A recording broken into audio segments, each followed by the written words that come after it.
నమస్తే, welcome to face to face. నేను Brahmanaidu.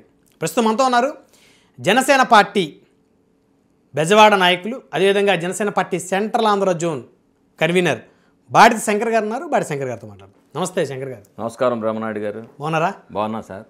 So దుర్గగుడి చైర్మన్గా దుర్గమ్మ ఆశీస్సులు బాడితి శంకర్ గారికి లభిస్తాయేమో అని అందరూ అనుకున్నారు, కానీ లభించలా. ఎందుకట్లా? దుర్గగుడి చైర్మన్ అనే కాదు, చైర్మన్ ఆశించడంలో తప్పు లేదు. వస్తుందా రాదా అది హైకమాండ్ నిర్ణయం. ఆ నిర్ణయాన్ని బట్టే ఉండాలి, కానీ మనకే వస్తుందని ఎలా అనుకుంటాం? మనకు వస్తుందని ఆశించాం. దీనికన్నా ఒక మంచి పదవి రావచ్చు, లేకపోతే రాపోవచ్చు. దుర్గమ్మ తల్లి భక్తుడిగా బాడితి శంకర్కి పేరు ఉంది బెజవాడలో. అవును. సో నిత్యం దుర్గమ్మని పూజిస్తూ దుర్గమ్మ గుడికి వెళ్ళి పూజలు చేస్తూ ఉంటారు, అవునా? అవును. నేను సనాతన ధర్మాన్ని నమ్ముకున్నవాడిని. ఓకే. హిందూ ధర్మంలో ప్రతిరోజు కూడా నేను 5 గంటలకల్లా పూజ చేసే అలాంటి వ్యక్తిత్వం నాది. ప్రతిరోజు 5 గంటలు? ప్రతిరోజు నేను ఇంట్లో దీపం పెట్టవలసిందే. అలాగని కార్తీక మాసం అప్పుడు అయితే తెల్లవారుజామున 3:30కే నేను శివాలయంకి వెళ్ళి అయ్యవారిని దర్శించుకొని, అలాగే అమ్మవారి గుడి కుదిరినప్పుడల్లా ఆ టైంలో. ఓకే. అంత భక్తుడు నేను. హిందూ ధర్మం మీద నాకు, మా ఫ్యామిలీ అంతా కూడా సనాతన ధర్మం మీద కట్టుబడి ఉంటాం. విజయవాడ నగరంలో 3 నియోజకవర్గాలు, ఈస్ట్ వెస్ట్ సెంట్రల్. సో 3 ఎమ్మెల్యేలతోటి మీకు మంచి సంబంధాలు ఉన్నాయి. మంచి సంబంధాలు. విజయవాడ వెస్ట్ సుజనా చౌదరి గారు పనిచేశారు మీరు గత ఎన్నికల్లో. చేశాము. బోండా ఉమా గారు మీకు సన్నిహితుడు. సో వాళ్ళిద్దరు కూడా మీ పేరు రిఫర్ చేశారు కదా గవర్నమెంట్కి? అది మనకు తెలియదు, చేశారు లేదు. మేము అడిగిన మాట వాస్తవం. వాళ్ళు మీదే ఉన్నారు. ఉమా గారు మట్టికి డైరెక్ట్గా లెటరే ఇచ్చాడు సీఎం గారికి. ఎవరికి ఇచ్చారు కానీ ఆయన లెటర్ ఇచ్చాడు, నాకు కూడా ఇచ్చాడు. ఓకే. నేను మా పార్టీ నుంచి, మీ పార్టీ నుంచి ఏమైనా అవకాశం ఉంటే నీకు వేయాలని ఇచ్చారు. సో మాకేం అబ్జెక్షన్ లేదు. లేదండి. మీరు పవన్ కళ్యాణ్ గారిని కూడా అడిగినట్లున్నారు కదా సార్, దుర్గమ్మ ఆశీస్సులు నాకు కావాలి, అడిగా. సో నాకు దుర్గమ్మ గుడి చైర్మన్గా చేయాలని ఆసక్తి ఉందని అడిగా. ఏమన్నారు అప్పుడు? అవకాశం ఉంటే చేస్తామన్నారు. సో మరి ఎక్కడ తేడా కొట్టింది? అది ఈక్వేషను. కొంతమంది పెద్ద పెద్ద వాళ్ళ రికమెండేషన్లు, లేకపోతే ఈక్వేషను దాని మీద మారింది తప్పితే దానికి నాకేమీ బాధగా ఏం లేదు. ఆ రోజు నుంచి కూడా నేను గుడికి వెళ్తానే, నవరాత్రులప్పుడు కూడా కొండ మీద ఉన్నా నేను. కాదు పెద్ద పెద్ద రికమెండేషన్లు అన్నారు కదా, అది ఆ ఈక్వేషన్లో పెద్ద రికమెండేషన్లో అవన్నీ ఉంటుంటాయి కదా, వీళ్ళకి చేయాలి వాళ్ళకి చేయాలని, అలా పోయింది తప్పితే. ఇప్పుడు చైర్మన్ గారి పేరు రాధాకృష్ణ కానీ బెజవాడ ఆయనేనా? ఈ కానూరు, బెజవాడకి దూరంగా ఉంటారు, కానూరు. సో నందమూరి బాలకృష్ణ గారి రికమెండేషన్ తోటి ఆయనకి దుర్గమ్మ గుడి చైర్మన్ పదవి ఇచ్చారనేటువంటి ఒక ప్రచారం జరిగింది, వాస్తవమే కదా? వాస్తవం. ఆయనే చెప్పారు నాకు, బాలకృష్ణ గారే నాకు పదవి ఇప్పించారని. వాస్తవం ఏముంది? ఆయనే చెప్తే, చైర్మన్ గారే చెప్పారు అన్నమాట. సో బాలకృష్ణ గారు రంగంలోకి దిగడంతో మీరు అవకాశాన్ని కోల్పోయారు. ఏముంది, అలాగే ఏముందిలేండి. బాలకృష్ణ గారి రికమెండేషన్తో వచ్చారన్నారు అంతే. ఓకే. సో లేకపోతే అవకాశం దక్కేదేమో మరి. అదే అమ్మవారి కృపాయిక, మనం ఏం చేయలేము. అది ఇప్పుడు మీరు జనసేనలో ఏ సంవత్సరం జాయిన్ అయ్యారు? ఎలక్షన్కి సంవత్సరం ముందు ఎప్పుడు చేరాం. ఎలక్షన్కి ముందు ఒక 8 నెలలు ముందు అనుకుంటా. బాగానే పనిచేశారు పార్టీకి? బ్రహ్మాండంగా చేసాం. అసలు దాంట్లో ఇంకో ఆలోచనే లేదు. పార్టీకి బ్రహ్మాండంగా పనిచేశా. అది ఎవరిని అడిగినా బెజవాడలో చెప్తారు, ఎక్కడ అడిగినా చెప్తారు. ప్రజారాజ్యం పార్టీ ఎప్పుడు మీరు ప్రజారాజ్యంలో ఉన్నారు కదా? ప్రజారాజ్యం పార్టీలో మా భుజ స్తంభాల మీద వేసుకొని మా కాన్సెన్స్ని బెజవాడ మొత్తం గెలవాలని, ఈ రాష్ట్రంలో చిరంజీవి గారు ముఖ్యమంత్రి అవ్వాలనే కోరికతో మేము బెజవాడ నగరంలో పనిచేసి 3 సీట్లు గెలిపించాలనుకున్నాం. 1 సీటు మిస్ అయింది. అయినా బెజవాడ నగరం మెగా ఫ్యామిలీది. అది ఆ భావోత్సవాలు అన్నీ కూడా వంగవీటి మోహన్ రంగారావు గారు అక్కడ ఆ గడ్డ మీద కూర్చొని వారందరికి సేవ చేయబట్టి వారందరూ కూడా మాతో పాటు ఉన్నారు. రంగా గారిని దగ్గర నుంచి చూసిన వ్యక్తుల్లో మీరు ఒకరు అనుకోవచ్చా? ఆయనతో జర్నీ చేశాను నేను. ఎన్నో కార్యక్రమాలకు వెళ్ళా, ఎన్నో ఉద్యమాలకు వెళ్ళా. మీ వయసు ఎంత ఇప్పుడు శంకర్ గారు? నాకు 60. సో అట్లా కనిపించట్లేదు. సో రంగా గారిని దగ్గరగా చూశారు, ఆయనతో ప్రయాణించా నేను. ఎన్నో ఉద్యమాలకు వెళ్ళాము. పాల ధర పెరిగినప్పుడు, ఈ మన పోలీసు లాకప్ డెత్ అయినప్పుడు, ఇట్లాంటివన్నీ ఎన్నో ఉద్యమాలు, ఎన్నో. ప్రతిరోజు పొద్దున్నే అక్కడికి వెళ్ళిపోవడమే ఎవరైనా కానీ. సో అప్పటి నుంచి క్రియాశీలకంగా యాక్టివ్గా ఉండేవాళ్ళు రాజకీయాలు? అప్పటి నుంచి యాక్టివ్గానే ఉన్నా. సో కాంగ్రెస్ పార్టీకి విజయవాడ నగర అధ్యక్షులుగా పనిచేశారు.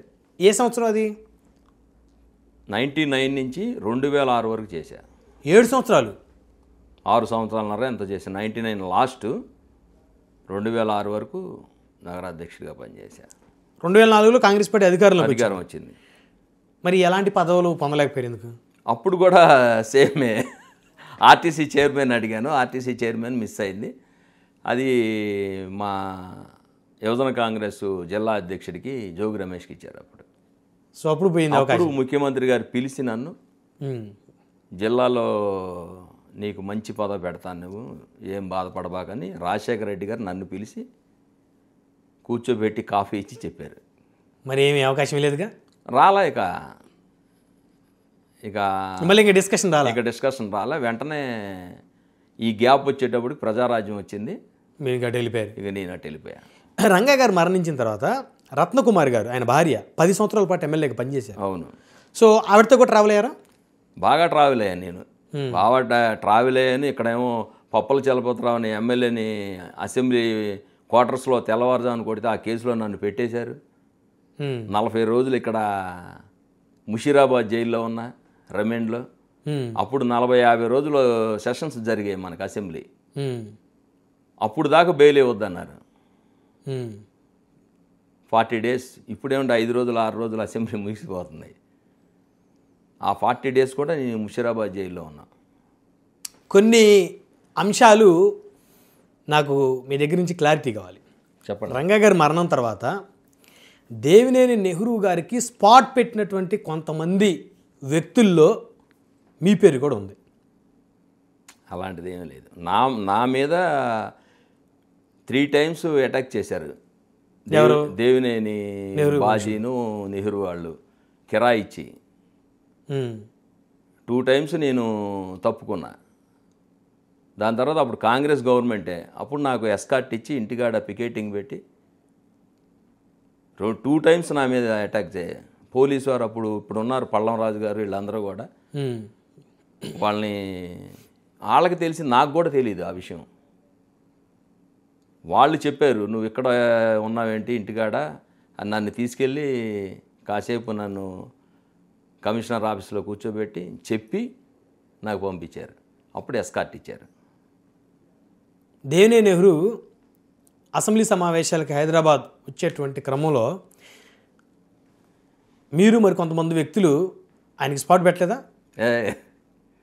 స్పాటు ఆయనకి పెట్టడం మేముంది, కానీ వారు నా మీద పెట్టారు 2 times. 2 times నాకు అమ్మవారే కాపాడింది. అప్పుడు స్వతహాగా అమ్మవారు భక్తుడు కాబట్టి అమ్మవారే కాపాడింది.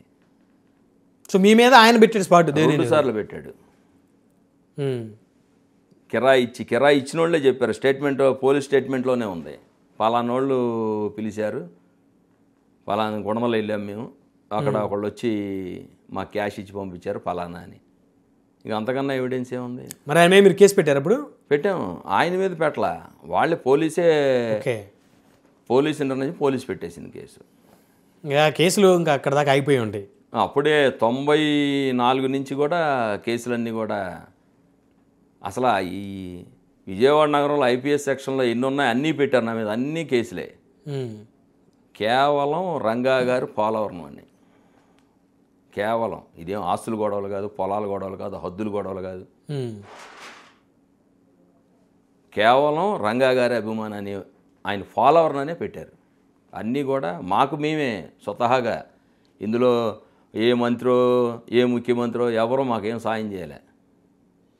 కేసులన్నీ కూడా నా స్వతహాగా నేనే, నా రోడ్ నేనే వేసుకున్నా.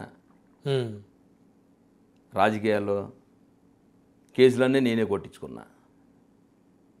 కాకపోతే నా మీద షీట్ ఉన్నప్పుడు రాజశేఖర రెడ్డి గారు చెప్పి తీయించారు రౌడీ షీటు ఏ ఇయర్లో అది? 2004 గవర్నమెంట్ రాగానే ఓకే. వెంటనే రౌడీ షీట్ పెట్టించింది ఎవరు? దేవినేని నెహ్రూనా? పోలీస్ పెట్టేస్తుంది. అసలు నువ్వు యాక్టివ్గా ఉన్నావంటే బెజవాడ నగరంలో షీట్ తగిలిచ్చేస్తారు. అందరికీ పెట్టారు, నెహ్రూకి ఉంది, విష్ణుకి ఉంది, ఎవరికి లేదు బెజవాడలో. కాదు, మీరు ఎంతమంది మీదకి వెళ్ళారు దాడులకి, దౌర్జన్యాలకి? పెట్టేస్తారు సార్. అక్కడ ఉద్యమాలు నడుస్తున్నప్పుడు ఎక్కడైనా మర్డర్ జరిగితే ఆ ఏరియాలో ఎవరో పలానోళ్ళు పేరు పెట్టండి. మీ మీద ఎన్ని ఉన్నాయి మర్డర్ కేసులు ఇప్పటికి? ఏమీ లేవు అప్పుడే అన్నీ. ఇప్పుడు అసలు 2094లో 95లో మొత్తం క్లోజ్ చేసుకున్నాం. 95, 96లో మొత్తం కేసులన్నీ. ఆ రోజు నుంచి ఈ రోజు వరకు కూడా రంగా గారి అనుచర గణంలో ఒక వ్యక్తిగా, అవును, తర్వాత ఆయన భార్య రత్నకుమార్ గారు ఎమ్మెల్యేగా ఉన్న 10 సంవత్సరాల కాలం ఆవిడ వెంట ఒక అనుచరుడిగా, ఆ తర్వాత వాళ్ళ కుమారుడు రాధా గారు ఎమ్మెల్యే అయిన తర్వాత ఆయనతో ఉన్నారా? ఉన్నాం, రాధాతో కూడా ఉన్నాం. ఎందుకు ఆయన వదిలేసి వెళ్ళిపోయారు? రాధాని వదిలేదంటే ఆయన పొలిటికల్గా కొద్ది బ్యాక్ అయ్యాడు తప్పితే మేము ఎక్కడా బ్యాక్ అవ్వాలా. ప్రజారాజ్యం తర్వాత ఆయన బ్యాక్ అయ్యాడు. ప్రజారాజ్యం ఓడిపోయిన తర్వాత బెజవాడ నగరంలో 2 సంవత్సరాలు అమ్మవారు సంబరాలు పెట్టాం ఆయన కోసం. రంగారు ఆయనకి ఇష్టమైంది ఊరేగింపు, అమ్మవారి ప్రభ ఊరేగింపు. మేమే ఆయన్ని దగ్గరుండి ఇది పెడదామని చేశాం. ఆయన రాజకీయంగా బ్యాక్ యాడ్ తెలిసి మేము ఎప్పుడు ఉన్నాం. మరి ఉంటే ఈరోజు బెజవాడలో ఆయన పరిస్థితి ఇలా ఎందుకు ఉంది? అది ఆయన అడగడమే. రంగా గారి అనుచరులుగా ప్రజలతో మమేకం అయితే ఎక్కడున్నా బ్రహ్మరథం పడతారు వంగవీటి ఫ్యామిలీకి. ప్రజలతో మమేకం లేకపోతే ఎవరైనా సరే బ్యాక్ అయిపోతారు. ఇప్పుడు ఆయన కూటమిలో ఉన్నారు కదా రాధా గారు, ఆయనకి ప్రయారిటీ లేకుండా ప్రభుత్వంలో ఇప్పటివరకు పదవి లేకుండా చేశారు. మీలాంటి వాళ్ళు ఒక్కళ్ళన్నా బెజవాడ నుంచి వాయిస్ ఇస్తున్నారా? ఆయనకు అన్యాయం జరిగింది, ఆయనకు చాలా ఇబ్బందికర పరిస్థితుల్లో ఈ ప్రభుత్వం ఆయన్ని ఉంచింది అని ఒక్కళ్ళన్నా మాట్లాడుతున్నారా? ముందు ఆ మాట వారు వెళ్ళి ముఖ్యమంత్రి గారి దగ్గరికి వెళ్ళి ఏం చెప్పారో ఎలా చెప్పారని చెప్తే మాలాంటి వాళ్ళు 10 మందిని ఏమైనా అడుగుతాం. వారే ముఖ్యమంత్రి దగ్గరికి వెళ్ళి వస్తుంటారు. మనం ఏం చెప్తాం? మన వాయిస్ ఎలా ఇస్తాం చెప్పండి? తెలుగుదేశం కూటమికి పనిచేసిన వ్యక్తుల్లో రాధా గారు ఒకళ్ళు. వాళ్ళ పరిస్థితి, ఆయన పరిస్థితి ముఖ్యమంత్రి గారో లోకేష్ గారో చూసుకోవాలి. మా పార్టీకి కానీ మాకు కానీ సంబంధం లేదు కదా, మేము ఎలాగిస్తాం? ఒకవేళ వచ్చే ఎన్నికలు మళ్ళీ ఆయన ప్రత్యక్ష రాజకీయాలు పోటీ చేస్తే ఆయన వెంట ఉంటారా? ఖచ్చితంగా ఉంటాం. ఆయన మా కూటమిలో పోటీ చేస్తే ఖచ్చితంగా ఎందుకు ఉంటాం? ఈ కూటమిలో పని చేస్తాం కూడా. మీరు ప్రజారాజ్యంలో మా కష్టాన్ని పెట్టుకొని పనిచేస్తాం. ఓకే, ప్రజారాజ్యంలో రాధా గారు ఓటమి చెందిన తర్వాత 800 ఓట్లతోటి మొదటి ఓటమి ఆయన. అవును. అప్పుడు చిరంజీవి గారి రియాక్షన్ కానీ అప్పుడున్నటువంటి ప్రజారాజ్య నాయకుల రియాక్షన్ కానీ ఎలా ఉండేది? ఓడిపోయిన తర్వాత రాధా గారు చిరంజీవి గారి ఇంటికి వెళ్ళాం. నేను ఉన్నా అక్కడ. ఎంతమంది వెళ్ళారు? 15-20 మంది. అంటే వెల్లంపల్లి సీన్ కూడా వచ్చాడు. అప్పుడు ఆయన ఎమ్మెల్యే గెలిచిన తర్వాత తీసుకొని వెళ్ళాం. చిరంజీవి గారి కంటి మీద నీళ్లు అలా కారిపోయాను రాధా గారిని చూడగానే. అవునా? ఇది నగ్న సత్యం. నీ భవిష్యత్తు నేనున్నా అన్నారు. ఉన్నాడా మరి? ఆయన ఉన్నారు. వీరు ఇదే సీరియస్ పొలిటీషియన్ కాదు. సీరియస్ పొలిటీషియన్ అయితే ఆయన దగ్గర ఉంటారుగా. నీ భవిష్యత్తుకి నేను ఉన్నానని అంటే అర్థం ఏంటి? ఎందుకు చిరంజీవి గారు కళ్ళమ్మ నీళ్ళు పెట్టుకున్నారు? అదే, నిన్ను కాంగ్రెస్ నుంచి తీసుకొచ్చాను, ఇక్కడ ఓటమి చెందాను, నీ భవిష్యత్తు బాగుండేది అక్కడ ఉంటే అనేది ఆయన ఉద్దేశం. పెద్ద ఆయన ఉద్దేశం అది. కాబట్టి నేనున్నానంటే అంత పెద్ద వ్యక్తి ఆ మాట చెప్పినప్పుడు మళ్ళీ గ్యాప్ వచ్చింది. కానీ ఇక్కడ మీరు ఒకటి అబ్జర్వ్ చేశారా? వరుస ఓటములు ఆయన్ని కృంగదీశాయి అని అనుకోవచ్చు. ఎందుకంటే రంగా గారు గెలిచారు, ఆయన మరణం తర్వాత వాళ్ళ భార్య 2 సార్లు గెలిచారు, రంగా గారి సోదరుడు వీరు నుంచి ఎమ్మెల్యే అయ్యాడు, ఈయన 2004లో విజయవాడ తూర్పోయాడు. తర్వాత వరుస 2 ఓటములు ఆయన కృంగదీశాయని అనుకోకూడదా? ఓటమి అంటే ఒకసారేమో తూర్పు, ఒకసారేమో సెంటర్లో, ఒకసారి తూర్పు. నువ్వు ఎక్కడ పోటీ చేసినా గెలుస్తావు. నువ్వు ఎక్కడ పోటీ చేసినా దానికి నాకు ఎక్కడే కావాలి అక్కడే కావాలని ఏం అవసరంలే నీకు. ఇంకా మొండి పట్టుకొని అక్కడ చేయాలి ఇక్కడ చేయాలనే కన్నా పోటీ చేయాలి ముందు. ఓటమా గెలుపా 2 times నువ్వు పోటీ చేయలే. మొన్న తెలుగుదేశం పార్టీ కోసం స్టార్ క్యాంపెయిన్ అని తిరిగారు 19లో. మళ్ళీ ఇప్పుడు కూడా స్టార్ క్యాంపెయిన్ అని తిరిగారు. పోటీ చేయకపోతే ఎలాగా?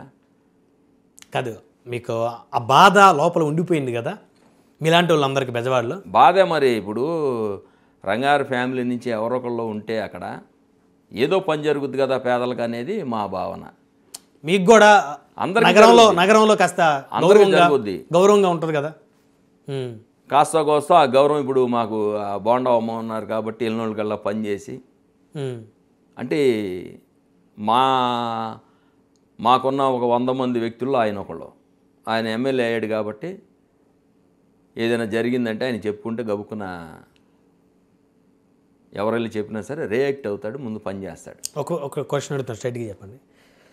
రంగా గారి కుమారుణ్ణి, రంగా గారి అనుచరులుగా ఉన్నటువంటి అటు మల్లాది విష్ణు గారైనా బోండా ఉమ్మ గారైనా వీళ్ళిద్దరూ రంగా గారిని రాజకీయంగా, ఆయన కుమారుణ్ణి రంగా గారి కుమారు రాధా గారిని రాజకీయంగా అనగదొక్కలేదా?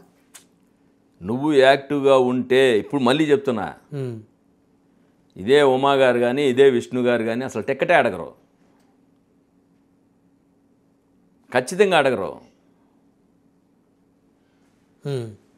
నువ్వు సీరియస్ పొలిటీషియన్ కాదు కాబట్టే వాళ్ళు యాక్టివ్ అయ్యారు. ఆయన మీద కుట్రలు చేయలేదు వాళ్ళు. కుట్రలు ఎందుకు చేస్తారు? దేనికి చేయాలి? ఇదే బోండా ఉమా గారు వాళ్ళందరూ కలిపి ఆయన్ని తీసుకొచ్చి ఎమ్మెల్యే చేసి కూర్చోబెట్టారు. అందులో ఆయన ఒకడు ఉమా గారు వాళ్ళ అన్నయ్య శ్రీను గారు, చెన్నుపాటి అలా మేనమావగా ఇలాగ అందరం కూర్చొని, అప్పుడు నేను యువజన కాంగ్రెస్ అధ్యక్షుడిని, మీరు రావాలి ఇక్కడ ఉండాలి గెలవాలి అని అందరం మాట్లాడాం. రాష్ట్ర కాంగ్రెస్ అంతా కూడా మద్దతు ఇచ్చింది. అప్పుడు వాళ్ళంతా నియానికే ఉన్నారుగా. మమేకం అయితే ప్రజలతో అందుబాటులో ఉంటే. కానీ మీకు అనిపించలేదా 5 సంవత్సరాలు అధికార పార్టీ ఎమ్మెల్యేగా ఉన్న వంగవీటి రాధా చాలా నిజాయితీగా రాజకీయాలు చేశాడని? నిజాయితీగానే చేశారు, ఇప్పటికీ నిజాయితీగానే చేస్తున్నారు. రాజకీయాలు చేస్తున్నప్పుడు నిజాయితీ ఉండవలసిందే. కానీ నువ్వు ఎవరికి ఏం చేయనప్పుడు ఏమవుద్ది? ఓకే సరే, ఇక ఆ ఎపిసోడ్ పక్కన పెడితే బెజవాడ నగరంలో జనసేన పార్టీ పరిస్థితి ఎలా ఉంది? మాకు బెజవాడ నగరంలో వంగవీటి మోహన్ రంగారావు వేసిన పునాది మా పిఆర్పి పార్టీకి కానీ జనసేన పార్టీకి కానీ కొండంత అండ బ్రహ్మాండంగా ఉంది జనసేన పార్టీ. వాస్తవాలు చెప్పండి. అంటే వాస్తవమే, కెమెరా ముందు కాకుండా మనసులో ఉన్నది చెప్పండి. వాస్తవమే, కెమెరా ముందు ఉన్నానని చెప్పకుండా బ్రహ్మాండంగా ఉంది జనసేన పార్టీ, ఇబ్బంది ఏం లేదు. 1985లో రంగా గారు గెలిచారు, ఆ తర్వాత ఆయన భార్య ఆయన కుమారుడు గెలుస్తూ వచ్చారు. 2009లో రాధాకృష్ణ ఓడిపోయినప్పటికీ కూడా అది స్వయంకృతాపరాధం. ఓకే సరే, అంశం పక్కన పడండి. ప్రజారాజ్యంలో 2 గెలిచారు, విజయవాడ ఈస్ట్, విజయవాడ వెస్ట్. ఈ రోజు జనసేన ప్రాతినిధ్యం ఏది 3 నియోజకవర్గాల్లో? పోటీ చేయలేదు కాబట్టి లేదు, మేము గెలిపించాం. మరి బ్రహ్మాండంగా ఉందని అంటారు. అవును, టికెట్ ఇవ్వకుండా ఎలా గెలుస్తారు? ఇండిపెండెంట్ వేస్తారా ఏంటి? అక్కడ ఏమన్నా 3 నియోజకవర్గాలు జనసేన ఇన్ఛార్జీలు చెప్పండి, ఎవరు బలమైన వాళ్ళు? ఇప్పుడే పశ్చిమకి లేదు, అక్కడ సెంట్రల్లో వంశీ అనే కుర్రాడు, అక్కడేమో వాసు అనే కుర్రాడు ఉన్నారు, ఇద్దరు. వాళ్ళు పోటీ చేస్తారా? పోటీ అది పాయింట్ ఆఫ్ కాంటాక్ట్స్. వాళ్ళు ఎమ్మెల్యేలు కాదు, పోటీ చేయడానికి కాదు, పాయింట్ ఆఫ్ కాంటాక్ట్స్ అని అప్పుడు పార్టీ నిర్ణయించింది, ఉన్నారు వాళ్ళు. సో ఎక్కడ వేసిన గొంగలి అక్కడ ఉంది అన్న చందాన బలమైనటువంటి ఓట్ బ్యాంక్ ఉన్నటువంటి బెజవాడ నగరంలో క్యాడర్ ఉన్న లీడర్లు లేనటువంటి దుస్థితి జనసేనకి ఉందా లేదా? లేదు. ఉదయ్ భాను గారు వచ్చిన తర్వాత మా ఎన్టీఆర్ జిల్లాలో కానీ కృష్ణా జిల్లాలో కానీ బలమైన నాయకులను అందరినీ కూడా చేరుతున్నారు కూడా. రేపు జరగబోయే స్థానిక సంస్థల ఎన్నికల్లో మాకు ఎన్ని సీట్లు మేము తీసుకుంటే అన్నీ గెలిపిస్తాం. ఎన్ని ఇస్తారు? ఎన్ని ఇచ్చినా, 15 ఇచ్చినా 20 ఇచ్చినా 60 సీట్లు అనుకోండి, 64 సీట్లు, మాకు 15, 16, 18 వచ్చినాయి అనుకో, అన్నీ గెలుస్తాం. ఇప్పుడు చెప్పాను, మళ్ళీ చెప్తా.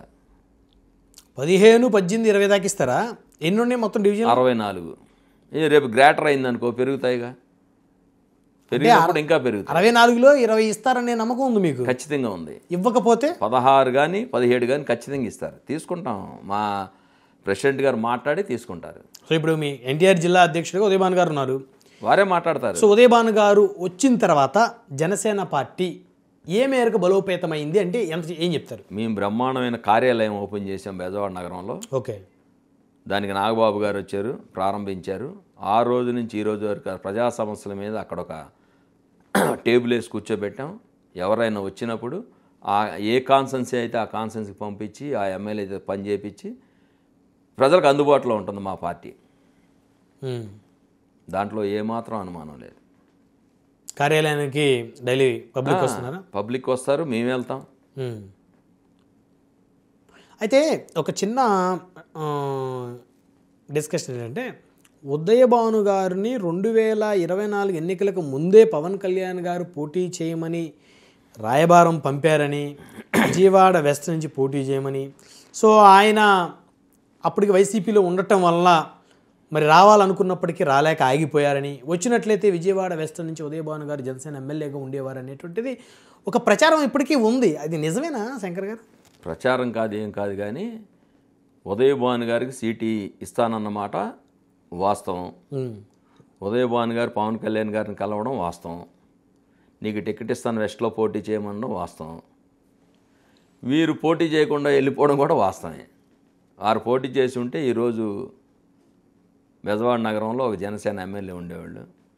కాదు, అంటే ఎన్నికలకు ముందే ఉదయభాను గారు పవన్ కళ్యాణ్ గారు ఇద్దరు ఫేస్ టు ఫేస్ కూర్చున్నారు. అవునా? ఎక్కడో హైదరాబాద్లో కూర్చున్నారు. నిజమేనా ఇన్ఫర్మేషన్? నిజమేనండి, నిజమే. కూర్చున్నారు. ఆయన అంటే అప్పటికి మహేష్ వెళ్ళిపోయాడు. అప్పటికి వెళ్ళిపోయాడు. 10 days అవుతుంది. సరే, దాని మీద మేము అటాక్ చేసాం, మీటింగ్లు పెట్టుకున్నాం, ఓ దగ్గర చేర్చాం కార్యకర్త చెల్లా చెదురు అవ్వకుండా. నేనున్న ఆ బాధ్యత నేను తీసుకున్నా. మీటింగ్ పెట్టింది కూడా నేనే. సార్, ఆ క్రమంలో ఉదయభాను గారు నాకు కూడా చేశారు. నేను వస్తున్నాను, విజయవాడలో ఉండంటే మాట్లాడాం, వెళ్ళాం. సార్ దగ్గరికి వెళ్ళారు, మాట్లాడుకున్నారు, పోటీ చేయమని చెప్పారు. వారు బ్యాక్ అయ్యారు. 100% పవన్ కళ్యాణ్ గారు వారు కూర్చున్న మాట వాస్తవం, పోటీ చేయమన్న మాట వాస్తవం. సో గోల్డెన్ ఆపర్చునిటీ మిస్ చేసుకున్నారు. ఆ రోజే ఉంటే ఈరోజు ఇంకోలా ఉండేది బెజవాడ నగరం. సో ఉమ్మడి కృష్ణా జిల్లాలో కూడా ఒక అవనిగడ్డ అవును జనసేన ఎమ్మెల్యే ఇక్కడ పోటీ చేస్తే మళ్ళీ అవినిగడ్డ మనకు వచ్చేది కాదు, జనసేనకి ఇక్కడే ఉండేది. ఓకే, అదే 21 ఎక్కడైనా 21 ఎక్కడ, అది ఇక్కడే ఉంది, అక్కడ ఉంది. సరే, ఇక్కడ మార్చి అక్కడ ఇచ్చారు. ఓకే, సో ఇక్కడ ఇస్తే బాగుండేది అనే ఫీలింగ్ ఉందా మీకు? మరి బెజవాడ నగరంలో కొద్దిగా రాజకీయ రాజధాని, ఒకప్పుడు రాజకీయ రాజధాని, ఇప్పుడు అసలు రాజధాని. ఎవరు వచ్చినా, ముఖ్యమంత్రి గారు వచ్చినా, ఉప ముఖ్యమంత్రి గారు వచ్చినా మాకు కొద్దిగా ప్రోటోకాల్ ఉంటుంది కదా. ఎమ్మెల్యే గారు ఉంటారు, ఎమ్మెల్యే గారు అనుక అందరూ ఉంటాం అనేది మిస్ అయినది ఒక బాధ. అయితే ఇప్పుడేం లేదు, స్థానిక సంస్థల ఎన్నికలు ఉంటాయి కదా, దాంట్లో జనసేన కూటమి బ్రహ్మాండమైన విజయం సాధిస్తుంది. 7.5 కాలం పూర్తయింది. సరే, ఇంకొక 3 సంవత్సరాలు పర్ఫెక్ట్గా ప్రభుత్వం ఉంటుంది. తర్వాత మళ్ళీ ఎన్నికలు 29లో. సో ఎవరు వస్తారు అనేది ప్రజలు డిసైడ్ చేస్తారు. ఈ 3 సంవత్సరాల్లో బాడి శంకర్ గారి రాజకీయ భవిష్యత్తు ఎలా నిర్మించుకోబోతున్నారు? పార్టీ ఉదయభాను గారు ఎన్టీఆర్ జిల్లా అధ్యక్షులు, పైన పవన్ కళ్యాణ్ గారు, వారు నిర్ణయించడమే. మేము పలానా చేస్తామని మనం పదపదాకు చెప్పలేం కదా. మన స్థాయిని బట్టి వాళ్ళు పదవులు ఇస్తారు. చెప్పినా ఇక్కడ ఉండదు సిస్టమ్, చెప్తాం అంతే. చెప్పి ఇందులో లావాదేవీలు ఏమి ఉండవు. మనం వెళ్ళి చెప్పడం, నేను ఇది చేస్తానని చేయని మనం ఏమి చెప్పలేము. వాళ్ళు మన పనిని బట్టి మనం నిర్ణయిస్తారు. ఓకే, ఇప్పుడు వెస్ట్లో సభ్యత్వ నమోదు ఉంది, సభ్యత్వ నమోదు చేస్తారు, అందరూ చేయాలి, ప్రతి ఒక్కరు చేయాల్సిందే. ఇదివరకు పిఓసీలు పాయింట్ ఆఫ్ కాంటాక్ట్స్ అని చేసేవాళ్ళు కాదు. అవును. వాళ్ళు పక్కన వాళ్ళకి అందరికి 20 మందికి 21 మందికి ఇచ్చేసి నేనే చేసామని చెప్తారు వాడు. అలా కాకుండా అందరూ చేయాలి. వాళ్ళ స్టామినా ఏంటి తెలుసుద్ది కదా. ఇప్పుడు బెజవాడ నగరం కానీ ఎన్టీఆర్ జిల్లాలో కానీ సామినేని ఉదయభాను గారి నాయకత్వాన్ని వ్యతిరేకించే జనసేన పార్టీ నాయకులు ఎవరు ఉన్నారా? ఎవరు ఉండరు కూడా. ఆయన్ని వ్యతిరేకించేది ఎవరు వ్యతిరేకిస్తారు? ఎవరైనా వ్యతిరేకిస్తే వాళ్ళ కర్మ. నాకు తెలిసి ఎవరో వ్యతిరేకిస్తే పార్టీ ఊరుకోదు అసలు. ఓకే. మామూలుగా ఏదైనా చేస్తేనే సస్పెండ్ నోటీస్ పంపిస్తుంటారు. ఇమీడియట్గా రిలీజ్ ఇమీడియట్. ఇది కాంగ్రెస్ పార్టీ లాగా తెలుగుదేశం పార్టీ లాగా పిలిచి క్రమశిక్షణ నువ్వు అవన్నీ ఏమి ఉండవు. నువ్వు తప్పు చేసే ఉంటే వెళ్ళిపోవడమే. తర్వాత వివరం తీసుకుంటా. తర్వాత అవన్నీ కాదు, బేసిక్గా ఏ పార్టీలో పిలిచి వివరం తీసుకొని కదా నోటీస్ ఇచ్చేది. ఇక్కడ ముందు నోటీస్ ఇచ్చాక వివరం పిలుస్తారు. ఏదైనా ఒకటి ముందు సస్పెండ్ చేసి తర్వాత నోటీస్ ఇచ్చిన తర్వాత రిమూవ్ చేయొచ్చు కదా. పెద్ద విషయం ఉంది అది.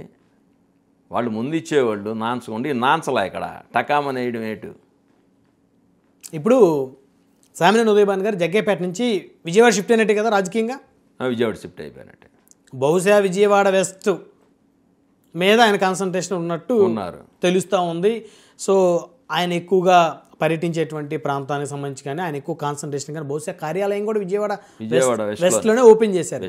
అంటే 2029 ఎన్నికల్లో సామినేని ఉదయభాను గారు జనసేన నుంచి విజయవాడ వెస్ట్ పోటీ చేస్తారనేటువంటి ఒక ప్రచారం కూడా జరుగుతుంది. మొన్నే చేయాల్సింది అదే చెప్తున్నా. ఓకే. Just miss. మొన్నే చేయాల్సింది. కార్యాలయం కూడా నా ఇంటి పక్కనే. ఓకే. రోజు కార్యాలయం చూసుకునే నేను బయటికి వెళ్ళాల్సిందే. ఓకే.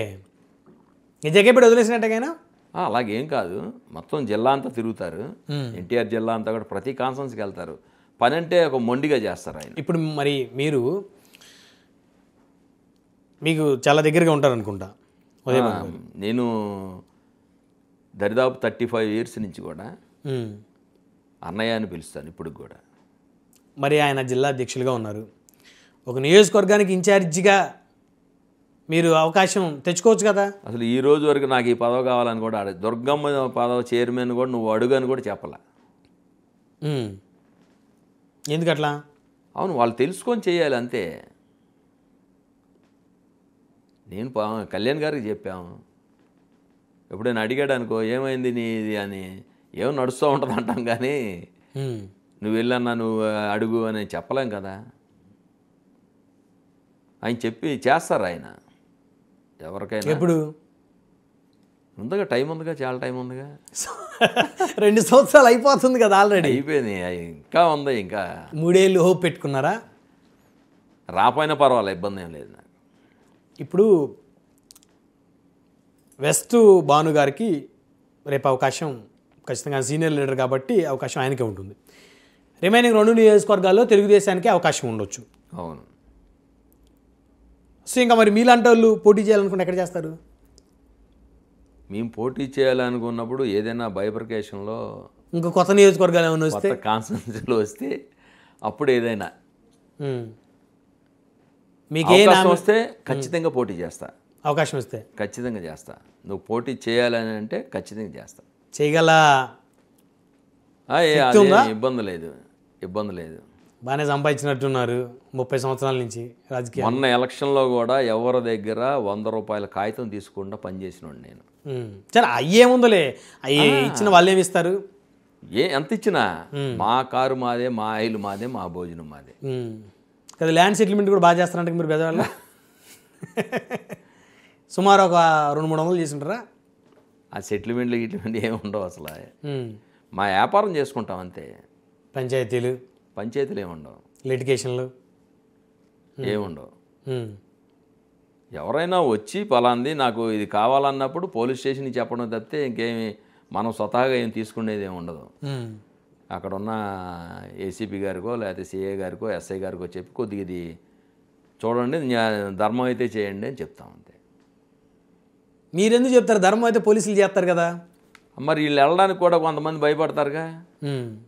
అమ్మో పోలీస్ స్టేషన్ భయపడతారుగా. మన దగ్గరికి వచ్చిన తర్వాత ఒక ధైర్యంగా సరే నువ్వు వెళ్ళవా నేను చెప్తానని చెప్తాం. రంగ గారు తర్వాత రత్నకుమార్ గారు, రాధాకృష్ణ గారు వాళ్ళు ఎమ్మెల్యేలుగా అధికార పార్టీ ప్రతిపక్ష పార్టీలో ఎమ్మెల్యేలుగా ఉన్నప్పుడు సో మీరు బెజవాడలో ఏ పంచాయతీ చేసినా ఏ సెటిల్మెంట్ చేసినా మీకు బ్యాక్ బోన్గా వాళ్ళు ఉంటూ వచ్చేవారు. ఆ తర్వాత బోండా ఉమా గారిని బ్యాక్ బోన్గా పెట్టుకొని బెజవాడలో చాలా పంచాయతీలు మీరు చేశారనేది నాకున్న ఒక రిపోర్టు, ఒక ఇన్ఫర్మేషను. అంటే ఆ పంచాయతీలు మంచివా చెడ్డవా అని మాట్లాడతాను, అంటే మీరు న్యాయం చేశారా అన్యాయం చేశారు, కానీ చాలా సెటిల్మెంట్లో మీరు ఇన్వాల్వ్ అయ్యారు బెజవాడలో. ఏ పంచాయతీలు కూడా చేసినట్టు ఆధారాలు ఉంటే చూపిస్తే, ఎవరైనా వచ్చినప్పుడు పోలీస్ స్టేషన్కి పంపించడమే నేను చేసే పని. నా దగ్గరికి ఎవరైనా వస్తే పోలీస్ స్టేషన్కు, సో ఉమ్మగారితో పని ఉందనుకో ఉమ్మగారు చేసి పంపిస్తాం. వాళ్ళు పిఏలో ఉంటారుగా, ఏ బాబు ఇది కొద్ది పని చూడండి అని. ఇప్పుడు ఎవరంటారండి పంచాయతీలు? ఈ సోషల్ మీడియా వచ్చిన తర్వాత పంచాయతీలు వింటారు ఎవరిదైనా? అవును, ఎవరి కాళ్ళు ఇండిపెండెంట్గా ఎవరి కాళ్ళు బతకడం అలవాటు చేసుకున్నారు. ఇదివరకు నువ్వు చెప్పేది 30 సంవత్సరాలు బ్యాక్ చెప్తున్నారు, 80s 90s. అప్పుడు ఎవరో కూర్చోబెట్టి మాట్లాడితే వినేవాళ్ళు. ఇప్పుడు ఎవరు వింటారు అసలు? ఎవరైనా ఫోన్ చేసినా సరే పెట్టాయా అంటారు. ఇక దేవినేని అవినాష్, వంగవీటి రాధ, వీళ్ళిద్దరిలో బెజవాడలో ఎవరు బలవంతులు అంటే మీరేం చెప్తారు? అసలు దేవినేని వాళ్ళకి బెజవాడ నగరంలో గెలవడం వాళ్ళ వల్ల కూడా కాదు, దేవినేని నెహ్రూ వల్లే కాదు, వాళ్ళ అబ్బాయి వల్ల ఏమవుద్ది? దేవినేని నెహ్రూ అని బెజవాడలో గెలిచాడే ఏంటి? బెజవాడలో ఆయన ఎప్పుడు గెలవలా. ఆయన నియోజకవర్గం ప్రజారాజ్యం మా చేతిలోనే ఓడిపోయాడు ఆయన. ప్రజారాజ్యం చేతిలో ఓడిపోయాడు ఆయన. వాళ్ళ ప్రత్యర్థి యలమంచిలి రవి గారి మీద. ఇంకేంటి ఆయన గెలిచేది?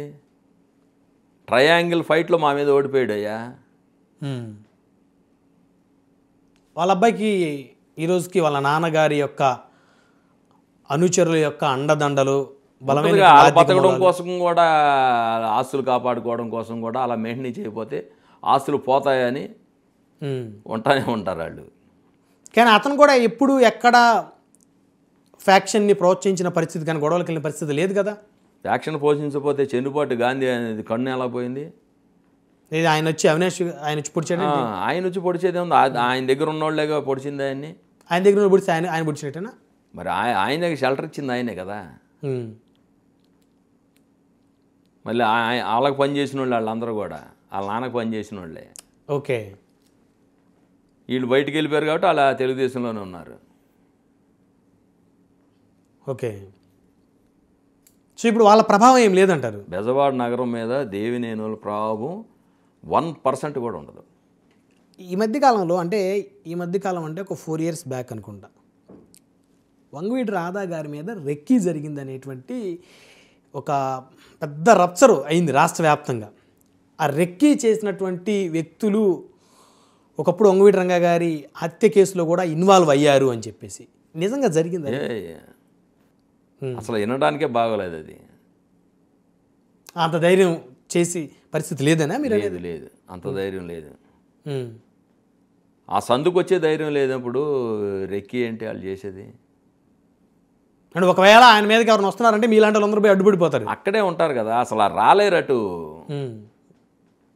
నిత్యం ప్రజలతో ఆ సందు కిటకిటలు ఆడుతూ ఉంటుంది. ఏదో రోజు బెజవాడ నగరంలో నేను ఎమ్మెల్యేగా గెలుస్తానని దేవినేని అనేసి అనేక సందర్భాలు చెప్పారు. నేను చెప్తున్నా మీ ద్వారా, దేవినేను అనే వాళ్ళ కొడుకైనా కానీ, వాళ్ళ తండ్రి అయినా, వాళ్ళ బాబాయ్ ఎవరైనా కానీ, వాళ్ళ కుటుంబం నుంచి అయితే మట్టికి గెలవడం ఈ బెజవాడ నగరంలో జరిగే పనే కాదు. వైసీపీ గవర్నమెంట్ వచ్చిన తర్వాత 2019లో వంగవీటి మోహన్ రంగ గారి అభిమానులుగా, అనుచరులుగా, లేకపోతే ఆయన కుటుంబానికి సానుభూతి పరులుగా చెప్పుకునే వాళ్ళు ఎంతోమంది దేవినేని అవినాష్ సమక్షంలో పార్టీలో చేరి ఆయన బ్యానర్ లేదా బెజవాడ మొత్తం? చాలామంది ఉంటారు అవకాశవాదులు. మీకేం అనిపించలేదు అప్పుడు? ఎందుకు అనిపిస్తుంది? వాళ్ళేదో అవకాశవాదులు వెళ్ళిపోతూ ఉంటారు, వస్తూ ఉంటారు, వెళ్ళిపోతుంటారు, వస్తారు. అంటే ఆయన నాయకత్వం నచ్చే కదా వీళ్ళంతా వెళ్ళింది. నాయకత్వం బతకడం కోసం వెళ్ళారు, నాయకత్వం పాట. వాళ్ళు బతకడం కోసం ఏవో పనులు ఉంటాయి, అప్పుడు అధికారంలో ఉన్నాడు కాబట్టి వెళ్ళిపోతారు. ఇప్పుడు ఈ మధ్యకాలంలో వనభోజనాలు అనేది నడుస్తూ ఉన్నాయి, అన్ని సామాజిక వర్గాలు పెట్టుకుంటారు. సో మీ సామాజిక వర్గం కూడా పెట్టుకున్నట్టుంది. సో చాలామంది మిగతా వర్గాలకు సంబంధించిన వాళ్ళని కూడా పిలుస్తున్నారు అనేటువంటి ఒక చర్చ కూడా నడుస్తుంది. ఏంటది అంటే కాపు వన సమారాధన అని ప్రతి సంవత్సరం కూడా ఆనవాయితీగా సంఘాలు పెడుతూ ఉంటాయి. అంటే మాకు ఈ దరిద్రం ఏంటంటే సందుకు ఒక సంఘం ఉంది, ఈ కాపు సంఘాలనే రాష్ట్రం అంతా కూడా. ఎవరో ఒకడు పెట్టేస్తాడు, అక్కడ స్థానిక ఎమ్మెల్యేను ఎంపీను పిలిచేస్తారు. ఓకే, ఆ స్థానిక ఎమ్మెల్యే ఏ కమ్యూనిటీ అని కూడా ఆలోచించాడు. ముందు ఆయనకి ఏదో పబ్బం గడవడం కోసం బయట వాళ్ళని తీసుకొచ్చి ఆ వేదికల మీద కూర్చోబెడితే నీ కులానికి నువ్వేం సమాచారం ఇస్తావు? నువ్వు 10 మందో 100 మందో 1000 మందితో మాట్లాడుకుంటున్నావు. బయటికి వెళ్ళిన ఆయన ముందు మనం ఏం మాట్లాడుకుంటాం? ఒక ఎమ్మెల్యే మన సమాజ వర్గం కాదు, ఒక ఎంపీ మన సమాజ వర్గం కాదు. వాళ్ళని తీసుకొచ్చి దండలేసి ముద్దులు పెట్టి సార్ మాకు ఇచ్చేయాలి అది చేయాలి అని అంటే మీది ఏంది చిన్నకమ్మా? దానికి వివరణ ఇచ్చారుగా ఆయన, మళ్ళీ ఇచ్చారుగా ఏదో ఆయన ఏదో మాట్లాడిందని వైసీపీ రచ్చ చేసినట్టు ఫ్లోలో అన్నాను నేనని ఆయన. కానీ అలా పిలవకూడదు. అమ్మంట రాంబాబు గారు ఏమంటారు విన్నారు మీరు? తర్వాత ఆ వేదిక మీద నేను కూడా ఉన్నానుగా. కానీ కాదు, రాంబాబు గారు వసంత కృష్ణప్రసాద్ గారు అన్నారు, నేను విన్నా చిన్నకమ్మ పవన్ కళ్యాణ్ గారు అన్నారు. అదే మరి ఆయనకి ఏదైనా వచ్చినప్పుడు టక్మని తగిలిస్తుంటాడు ఎవడికో ట్యాగు. కానీ శంకర్ గారు 1970, 1980, 1990 ఆ దశకంలో బెజవాడలో కమ్మ వర్సెస్ కాపు అనేటువంటి ఒక ఎపిసోడ్ నడిచింది. ఆ 2 వర్గాల మధ్య పచ్చగడ్డ వేస్తే బగ్గుం అనేటువంటి పరిస్థితి. ఈరోజు ఆ పరిస్థితి ఉందా గ్రౌండ్లో? కొంత పర్సంటేజ్ అయినా కమ్మ కాపు అనేది ఉండగాని ఇప్పుడు దేశాలు శత్రువు ఇట్లాంటి ఏమీ లేవు. ఇప్పుడు కొట్టుకోవడం నరుకోవటాలు ఏమీ లేవు. అంతా సమసిపోయినట్టేనంతా ఏముండదు. అలాగేం వాళ్ళ దారి. ఇప్పుడు వాళ్ళని కమ్మార పిల్లలు మేము చేసుకుని మీ పిల్లలు వాళ్ళు చేసుకోరు కదా. ఇప్పుడు నేను సంబంధం చూసాను అనుకో, కాపుల నుంచే చూస్తా కదా. అలా కమ్మార ఉన్నారనుకో, వాళ్ళు కమ్మార నుంచే చూసుకుంటారు కదా సంబంధాలు చూసుకున్నప్పుడు. అలా కలిసిపోం కదా, ఏం గొడవలు లేకుండా ప్రశాంతంగా ఉంది అంతే. అంటే గొడవలు పెట్టుకోవడానికి ఎవరున్నారు ఇప్పుడు? కానీ నేను ఒక మాట చెప్తుందని మీరు అంగీకరిస్తారు లేదు. బెజవాడ నగరం ప్రశాంతంగా మారటంలో రంగా గారి అబ్బాయి రాధా పాత్ర లేదా? రంగా గారి అబ్బాయి పాత్ర ఉందని లేదని కాదు ఇక్కడ సమస్య. అసలు గొడవలు ఏమున్నాయి? ఆయన గొడవలకు వెళ్లకుండా సౌమ్యంగా ఉండి సైలెంట్ అయిపోబట్టే కదా అసలు ఎలాంటి ఆధిపత్య ధోరణి వాతావరణం లేకుండా ఉంది బెజవాడ. ఇప్పుడు కమ్మారనైనా కాపులనైనా ఏదైనా ఒక మర్డర్ జరిగితే మళ్ళీ నడుస్తాయి. అట్లాంటిది లేదు కదా అంటున్నా నేను. సరే, అంశం పక్కన పెడితే వంగవీటి ఆశా గారు ఆశా కిరణం, సో రంగా గారి అభిమానులకు ఒక ఆశా కిరణంలా ఆవిడ రాజకీయ అరంగేట్రం చేయబోతున్నారు అనే చర్చ నడుస్తూ ఉంది. ఆవిడ కూడా ఈ మధ్యకాలంలో ప్రెస్ మీట్ కూడా పెట్టి చెప్పారు. నేను విన్నాను. సో మరి మీలాంటి పాత తరం నాయకులు, రంగా గారి కుటుంబ అభిమానులు, అనుచరులు ఆయన కుమార్తె వెంట నడుస్తారా? ఆవిడ్ని స్వీకరిస్తారా? ఆవిడ్ని స్వాగతిస్తారా నాయకురాలుగా? అలాగేం కాదు. కానీ ఇప్పుడు రంగా గారి కూతురుగా ఆ అమ్మాయిని కూతురులాగే చూసుకుంటాం తప్పితే వేరే దాంట్లో అలా పోము. ఆమె రాజకీయాల్లో చేరిన తర్వాత ఆలోచిస్తాం. అంటే మీ పార్టీలో చేరితే సపోర్ట్ చేస్తారు అంతేగా? మా పార్టీలో వస్తే, జనసేనలో చేరితే సపోర్ట్ చేస్తారు. అది ఆది నాయకుల ఇష్టాన్ని బట్టి.